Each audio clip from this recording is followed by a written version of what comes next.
Subscribe Muhammad Amjad Nadwi, Indian Islamic scholar.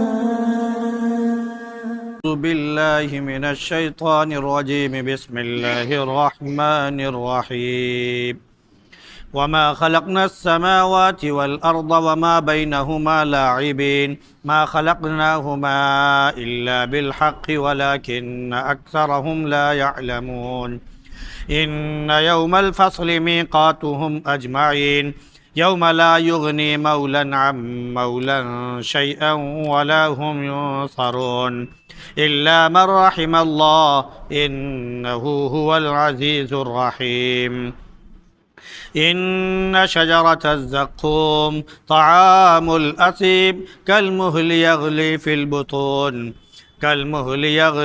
البطون كغلي الحميم خذوه فاعتلوه إلى سواء الجحيم ثم صبوا فوق رأسه من عذاب الحميم ذق إنك أنت العزيز الكريم إن هذا ما كنتم به تمترون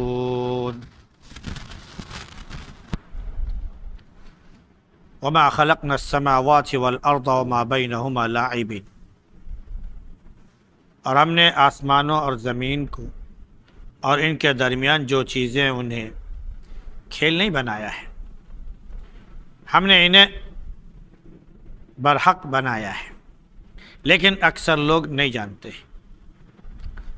یقیناً فیصلے کا دن ان کے لیے ایک مقررہ وقت ہے، جس دن کی بھی کوئی بھی رفیق کسی رفیق کے کوئی کام نہیں آئے گا اور نہ ان کی مدد کی جائے گی سوائے ان لوگوں کے جن پر اللہ رحم فرمائے۔ یقیناً وہ غالب بھی ہے، رحم کرنے والا بھی ہے۔ بے شک زقوم کا درخت سخت بڑے گنہگاروں کا کھانا ہے، جیسے کہ پگھلایا ہوا تانبا جو کہ پیٹ میں کھولتا ہے جیسے کہ گرم پانی کھول رہا ہو۔ ان کو پکڑ لو اور جہنم کے بیچوں بیچ دھکیل کر لے جاؤ، پھر ان کے سر پر سے گرم پانی کا عذاب ڈالو، چکھو تم بڑے باعزت اور سردار بن رہے تھے۔ بے شک یہ وہ ہے جس کے سلسلے میں تم شک و شبے میں پڑے ہوئے تھے۔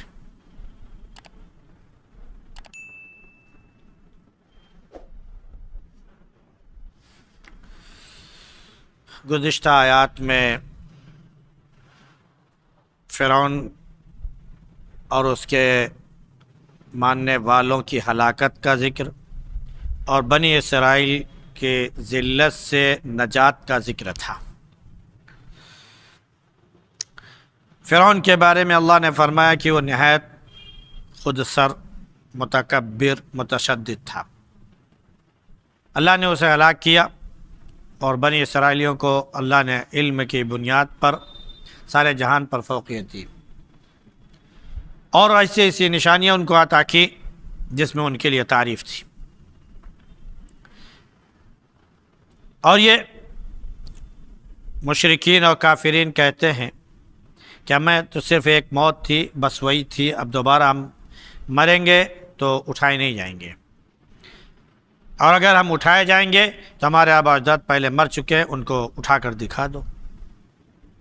تو اللہ نے فرمایا کہ ان سے پوچھو کہ یہ بہتر ہیں یا تبع کے لوگ بہتر تھے جو ان سے پہلے تھے؟ ہم نے ان کو بھی ہلاک کر دیا کیونکہ وہ مجرم تھے۔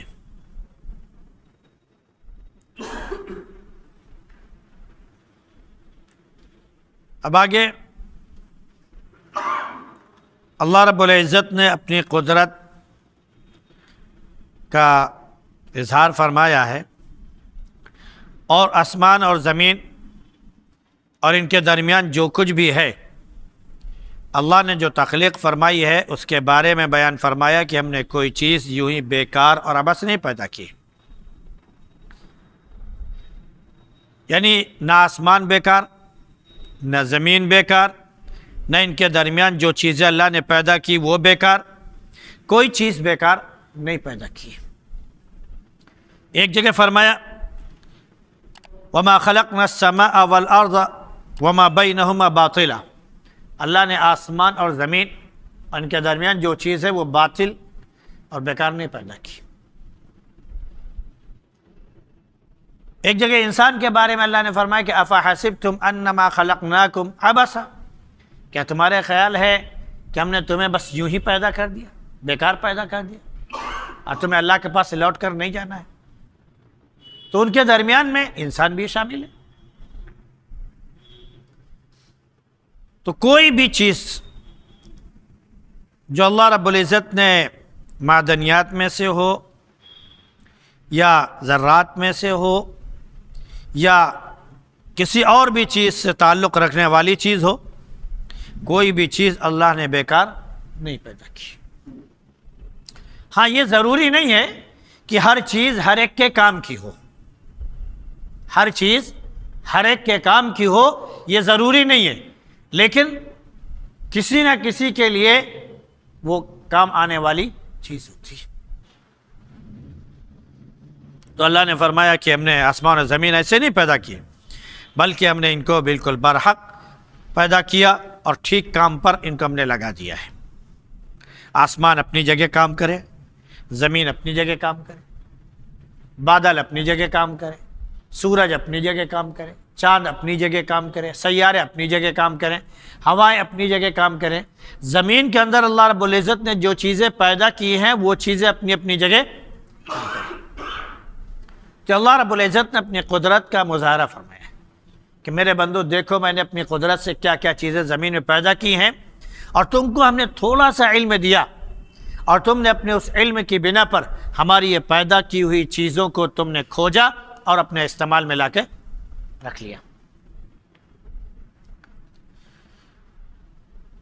تو اللہ رب العزت نے فرمایا کہ ہم نے ان کو ایسے ہی نہیں پیدا کیا ہے، لیکن اکثر لوگ نہیں جانتے، اکثر لوگ نہیں جانتے۔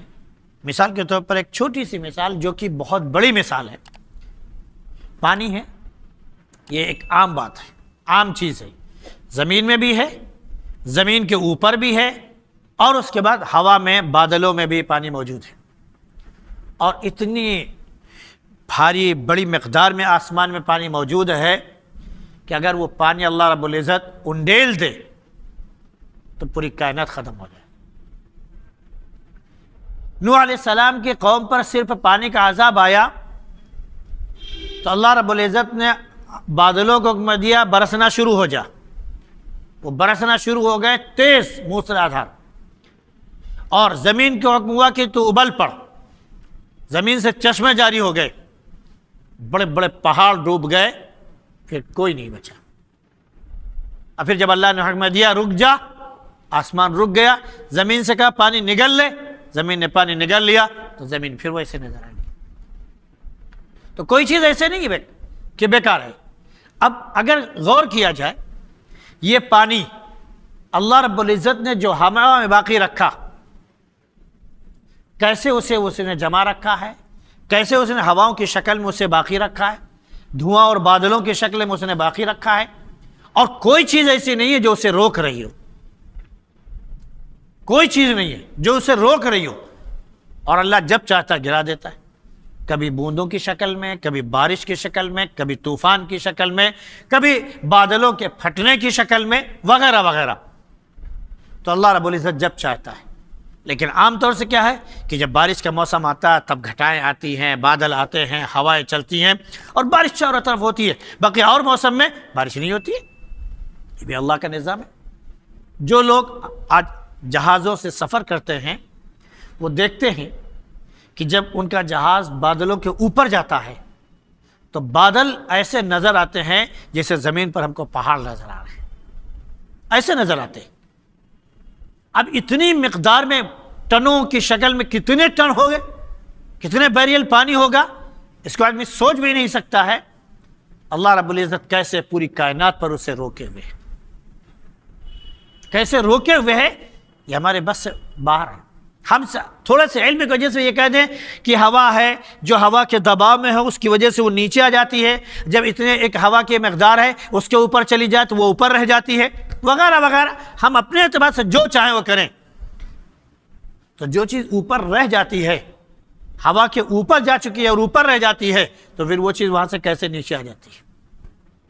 اللہ کا نظام ہے. تو اللہ نے کوئی چیز بیکار نہیں پیدا کی. پھر فرمایا کہ فیصلے کا دن ہے جو سب کے لیے مقررہ وقت ہے. اس دن کوئی بھی دوست، کوئی بھی رفیق کسی اپنے دوست اور رفیق کے کام نہیں آئے گا، نہ ان کی مدد ہوگی. ہاں، صرف وہ دوست کام آئیں گے، وہ رفیق کام آئیں گے جن پر اللہ رب العزت رحم فرمائے گا، یعنی مومن، کیونکہ اللہ غالب ہے، حکمت والا ہے. جب آخرت کا ذکر ہوا، مقررہ وقت کا ذکر ہوا، تو اللہ رب العزت نے کافروں کا اور جو متشدد سردار تھے، جو اسلام میں حائل ہو رہے تھے، اسلام کے راستے میں روڑے بن رہے تھے، اللہ نے فرمایا کہ ایسے کافروں کے لیے ہم نے بہت سخت ترین سزا رکھی ہے، اور ان کو جہنم میں کھانے کو بھی دیا جائے گا، لیکن جو ان کا کھانا ہوگا وہ زقوم ہوگا. ان کا جو کھانا ہوگا وہ زقوم ہوگا. ابو جہل، اللہ کے نبی صلی اللہ علیہ وسلم نے جب یہ دعوت دی اور پیغام پہنچایا اور کافروں کو ڈرایا، تو ابو جہل گھر گیا اور وہاں سے کھجور اور کیا بولتے ہیں کہ مکھن لے کر آیا، اور اللہ کے نبی صلی اللہ علیہ وسلم کے سامنے کھڑے ہو کر اس نے کہا کہ لو تم لوگ زقوم کھاؤ. عربی زبان میں زقوم اصل میں کھجور کے اوپر مکھن لگا کر جب کھایا جائے تو اسے زقوم کہتے ہیں. تو جنہوں نے کہا لو محمد تم کو اسی سے ڈراتے ہیں کہ جہنم میں تم کو جو کھانا دیا جائے گا وہ زقوم ہے، تو زقوم جو جہنم میں تم کو ملے گا، لو ہم تم کو یہاں پر اس کا مزہ چکھا رہے ہیں، لو کھجور پر مکھن لگا کر کھاؤ، یہ زقوم ہے. اتنی عمدہ غذا اگر جہنم میں مل رہی ہے تو کھانے میں کیا پریشانی؟ لو کھاؤ زقوم، تم دنیا ہی میں، محمد تو تم کو آخرت میں ڈرا رہے ہیں، ہم تم کو دنیا میں کھلا رہے ہیں، لو کھاؤ اور مزے اڑاؤ. اللہ رب العزت نے زقوم کی تعریف فرمائی، ان شجرۃ الزقوم، زقوم کا جو کھانا ہے، درخت ہے، یہ کھانا ہے سخت گنہگاروں کا. اور یہ کھانا کیسے ہوگا؟ کل مہلی، ایسے ہوگا جیسے کہ پگھلایا ہوا تانبا ہو، جیسے کہ پگھلایا ہوا تانبا ہو. جب تانبا پگھلا دیا جائے تو آپ اندازہ کر سکتے ہیں کہ وہ کتنا گرم ہوگا، کہ اگر اس صرف آپ کے انگلی پر چھو جائے تو پوری بوٹی اور یہ چمڑا اور اس کا گوشت ادھڑ جائے گا آپ کا، صرف ہڈی آپ کی نظر آئے گی، اور اگر زیادہ دیر پڑ رہا ہے تو ہڈی بھی اس میں چلی جائے. تو اللہ نے فرمایا کہ پگھلایا ہوا تانبا ہوگا، یا پھر ایسے جیسے کہ تیل کی تلچھٹ ہوتی ہے، جیسے مثال کے طور پر سرسوں کا تیل ہے، کڑوا تیل، جب اسے ہم پراتے ہیں اسپیلر میں تو ایک متھا ہوا ہوتا ہے وہ، کیونکہ اس سے کھلی نکلتی ہے، ایک طرف تیل نکلتا ہے، تو وہ متھا ہوا تیل آتا ہے. تو اس میں جو ایک قسم کی گرد ہوتی ہے، پرت، جب وہ نکال کر آپ کسی برتن میں رکھ دیں تو دھیرے دھیرے پھر اس کی تلچھٹ نیچے بیٹھنا شروع ہو جاتی ہے، جس کو ہم لوگ کاٹھ کہتے ہیں. پھر وہ تیل صاف اور شفاف اوپر ہوتا ہے اور اس کی تلچھٹ نیچے کالی کالی بیٹھ جاتی ہے. تو وہ تلچھٹ جو کھولتا ہوا ہو، اللہ نے فرمایا کہ یہ زقوم ہے، اور یہ جو ہے سخت گنہگاروں کا کھانا ہوگا. جب وہ کھائیں گے اسے اور ان کے پیٹ میں جائے گا تو وہ ان کے پیٹ میں ایسے کھولے گا جیسے کہ گرم پانی کھولتا ہوا ہوتا ہے. آپ کسی برتن میں پانی چڑھا دیں چولہے پر یا کسی چیز پہ، تو جب پانی کھولنا شروع ہوتا ہے تو آپ اندازہ کر لیں کہ وہ پانی کیسے کھولتا ہے. ایسے ہی وہ زقوم جو ان کو کھانے کے لیے دیا جائے گا وہ اس طرح کھولتا ہوا ہوگا، اور ان کے پیٹ میں جائے گا تو وہ اس طرح کھول رہا ہوگا پیٹ میں. تو اللہ فرمائے کہ یہ ان کا کھانا ہے. اس کے بعد حکم ہوگا فرشتوں کو کہ ان سب کو پکڑ لو، گرفتار کر لو، جکڑ لو، اور جہنم کے بیچ و بیچ میں ان کے لے جا کے دھکیل دو، ڈال دو. اور پھر یہی نہیں، جہنم کے میں ڈالنے کے بعد پھر ان کے سر پر اوپر سے کھولتا ہوا گرم پانی ڈالو، کھولتا ہوا گرم پانی ڈالو۔ دنیا کا تو اصول ہے کہ یہاں پر آگ چاہے جتنی ہو تیز ہو، پانی چاہے کھولتا ہوا ہو چاہے ٹھنڈا ہو، آپ ڈال دیں تو آگ کیا ہو جائے گی؟ بجھ جائے گی۔ لیکن جہنم کی جو آگ ہوگی وہ پانی سے بجھنے والی نہیں ہے۔ جیسے مثال کے طور پر پیٹرول ہے، آپ چاہے جتنا اس میں پانی ڈالتے جائیں، آگ لگا دیجئے پیٹرول میں، آپ پانی ڈالتے جائیے، آگ بجھ نہیں سکتی، آگ کبھی بجھ نہیں سکتی۔ اسی طرح بجلی ہے، آپ اس میں پانی ڈالتے جائیے، کرنٹ تو کرے گا لیکن بجھ نہیں سکتی، وغیرہ وغیرہ۔ تو اللہ رب العزت نے جو آگ بنائی ہے جہنم کی، وہ پانی سے بجھنے والی نہیں ہے۔ اب جب آگ سے انسان کھول رہا ہو، اس میں جل رہا ہو، پھر اوپر سے وہ کھولتا ہوا پانی اس کے جسم پر ڈالا جائے تو اس عذاب کا مزہ کیا ہوگا وہ انسان خود تصور کر سکتا ہے۔ تو اللہ رب العزت فرمائے گا کہ ڈالو اوپر سے ان کے اوپر کھولتے ہوئے پانی کا عذاب۔ اس کے بارے میں ابو جہل کے بارے میں خاص طور سے کہا گیا، اور اس وقت اس کے اوپر ایک طنز کسا جائے گا اللہ کی طرف سے، ذق، لے مزہ چکھ۔ زقوم کھانا چاہتا تھا، لے کھا زقوم، لے مزہ لے اس کا جہنم میں۔ انک انت العزیز الکریم، تو بڑا معزز تھا، بڑا سردار بنا پھر رہا تھا، تو اپنے آپ کو دنیا کا سب سے بڑا معزز اور مکرم سمجھ رہا تھا، لے مزہ چکھ۔ اب وہی نہیں، اللہ رب العزت طعام الاسیم کہہ کر صرف ابو جہل ہی نہیں، جتنے ابو جہل جیسے لوگ ہوں گے سب کو بیان کر دیا کہ یہ سب کے سب اس میں شامل ہوں گے۔ اللہ کے نبی صلی اللہ علیہ وسلم نے ایک موقع پر ابو جہل کے پاس جا کر کہا، اللہ رب العزت نے مجھے حکم دیا ہے کہ میں تجھے اللہ کا پیغام سنا دوں، جو اللہ کی یہ سخت وعید تیرے اوپر نازل ہوئی ہے وہ میں سنا دوں، وہ میں سنا دوں۔ تو کہا کہ کیا ہے؟ فرمایا، اللہ نے فرمایا اولا لک فاولا، تیرے لیے تو صرف ہلاکت ہی ہلاکت ہے، تو ہلاک ہو اور ہلاک ہو، ہلاک ہو پھر ہلاک ہو۔ ابو جہل نے اس وقت کہا تھا، یہ دیکھو گھٹیا انسان مجھے کہہ رہا ہے کہ میں ذلیل ہوں، میں رسوا ہوں، اور جو ہے میں ہلاک ہو جاؤں۔ ارے میں تو قوم کا سب سے مکرم و معزز شخص ہوں، میرا کیا بگڑنے والا ہے؟ اس نے اپنا کپڑا جو ہے پکڑا اور گریبان پکڑ کے مارا، چر سے پھٹ گیا، اور کپڑا پھاڑ کے کہا کہ اے محمد سن، نہ تو میرا کچھ بگاڑ سکتا ہے نہ تیرا خدا، دونوں مل کر میرا کچھ نہیں بگاڑ سکتے، جاؤ تمہیں جو کچھ کرنا ہو جا کے کر لو۔ جیسے آج کل کے بادشاہ کہہ رہے ہیں، آج کل کے ہمارے وزیر اعلیٰ وغیرہ کہہ رہے ہیں، آ رہے ہیں تمہارا رب جو کچھ ہوگا رہے گا، صرف اس کا نام ہی باقی رہ جائے گا، باقی کچھ رہنے والا نہیں ہے۔ تو یہ ڈینگے مارنے والے دنیا میں فرعون، اور فرعون کی طرح ہر زمانے میں جو بھی بادشاہ آئے جو اللہ پر ایمان نہیں رکھتے ہیں، وہ سب ہمیشہ اسے کہتے رہیں۔ تو اس وقت سردار وہ تھا قوم کا، ابو جہل، مکے میں بڑا معزز سمجھا جاتا تھا۔ تو اس نے کہا کہ جو کچھ کرنا ہو کرو، تمہارا رب میرا کچھ بگاڑ نہیں سکتا۔ تو اللہ نے اس کا یہ جواب دیا ہے، ذق انک انت العزیز الکریم۔ تو سردار تھا، تو بڑا معزز بن رہا تھا، لے اب مزہ چکھ اپنے سرداری کا۔ تو یہ اللہ رب العزت نے اس کو دنیا میں بھی دکھا دیا کہ بڑا وہ ڈینگے مار رہا تھا کہ میں ایسا ہوں ویسا ہوں۔ اللہ رب العزت نے جنگ بدر میں اسے قتل کرایا۔ اللہ کے نبی صلی اللہ علیہ وسلم نے اس کے مرنے کی جگہ بھی بتا دی۔ جنگ سے پہلے اللہ کے نبی صلی اللہ علیہ وسلم نے میدان جنگ کا معائنہ کیا اور فرمایا کہ یہاں پر یہ کافر سردار مرے گا، یہاں پر یہ کافر سردار مرے گا، یہاں پر یہ کافر سردار مرے گا، یہاں پر یہ کافر سردار مرے گا، یہاں پر ابو جہل مرے گا۔ ایک ایک جگہ اللہ کے نبی صلی اللہ علیہ وسلم نے بتائی تھی۔ ابو جہل کے بارے میں خاص طور سے کہا جاتا ہے کہ جب وہ مرا، جنگ بدر میں قتل ہوا، تو صحابہ نے اس کو دیکھا کہ کہاں وہ قتل ہوا، چل کے دیکھا جائے۔